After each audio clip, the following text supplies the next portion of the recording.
Hi guys, how's it going? My name is Christian. We did it. This is the last week, just wrapping up this course, and hope you guys are getting ready for the holidays and just getting to be spend that time with the family and your friends, all your loved ones, and just wish you guys a Merry Christmas and just an amazing New Year, filled with joy and just love and peace on your heart and in your souls for the direction you guys are choosing to go and whatever path you guys decide to go down. And I just pray God reveals that calling on your life. And I just wish you the best this new year. And so as far as my critical assignment goes, kind of want to talk a little bit about just the topic and just kind of give a little overview of just the whole periodization model that I have constructed here, and just the training program and the different mesocycles as far as the off season, preseason, being in season, and then postseason as far as for my topics specifically is going to be the sport of basketball with a point guard position. Just having a background in that position, playing basketball my whole life, and really having more of a understanding of what that involves and that position involves as far as training for that, being the best at that position, as well as getting just the right I feel like specific training is can go such a long way, especially in high school and collegiate sports, obviously from even on the younger levels of sports performance. So but basically what I have is any males ages from 18 to 22 is what I decided to go with, amateur to semi-pro levels, people you could find at the local gyms, rec centers, people that I've associated with that I can kind of pick more of their brains and kind of get a better understanding as far as, training for them. And the general warm-ups, I kind of just normal basketball warm-ups, and then the specific warm-up drills I have is going to be more dribbling, ball handling drills that are going to be more focused for that point guard position, as you can see there. And then as I go down, so for the off season, I just kind of stuck with strength and hypertrophy as my main goals.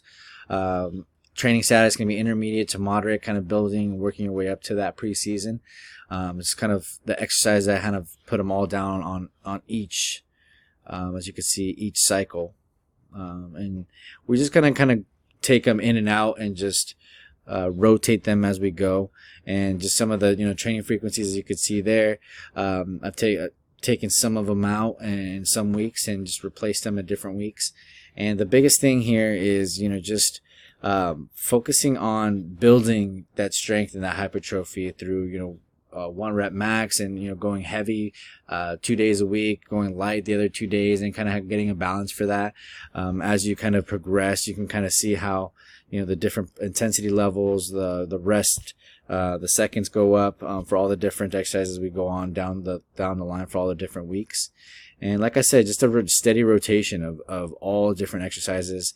Though, as you can see, the ones right here that I have listed, just power, assist, core. For example, I just put this here just to kind of keep it simple. Obviously, you can add, plyometric, speed, agility, aerobic. All these you're going to want to implement into the off season as well. Not just the preseason, but I just kind of wanted to, give you guys just kind of the main, focus of the exercise that we want to accomplish, during those different seasons of the sport.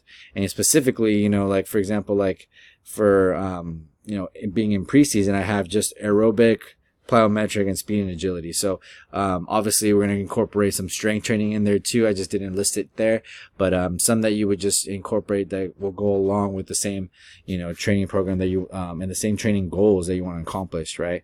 So for the in season, the main primary goal in here in the training status is power and endurance.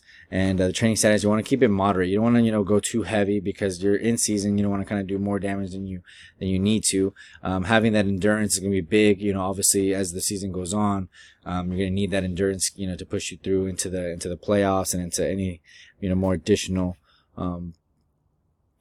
game. So I just want to kind of go over the aerobic capacity in here and the power for the primary goals for the preseason. I didn't touch, I kind of went over it real quick, but you're going to want to rep up that, the moderate to high intensity of the training sets to get ready for that, season. And the main thing here is aerobic capacity. You want to get that, down and, to be the most fit as far as, aerobically into whatever competition, whatever sport that you guys, are deciding to do. And obviously the power, right? You want the explosiveness. You want that to kind of come from that preseason to get that, body right before, the season starts. And then for the postseason, I kind of did, the same exact thing pretty much as the preseason. The off season, but the only difference is I kind of incorporated that active rest. So, one of the biggest things that, a lot of athletes or coaches or healthcare practitioners, everyone's big on strengthening. No one really talks about recovery. And I think recovery is such a big, big thing that gets overlooked as far as, potentially increasing your sports performance, through active resting, through the proper recovery. And you actually be able to, to increase your strength, increase your hypertrophy, endurance, flexibility, all these different things, just because you're taking the proper, measurements as far as recovery goes. So, but yeah, I just kind of want to keep it brief. I just want to go over just the primary goals are in each season. And then obviously you guys can kind of go in depth as far as all the different exercises, the different sets, when to kind of how many reps to do it, the intensity levels. And you kind of want to rep it up. Some you want to rep it down as you progress, all depending what season you're in. Obviously, I'm not going to go through all of them, but you can kind of see just a good balance of everything there. So, all right, guys, that's it. And thank you so much for listening. Have a good night.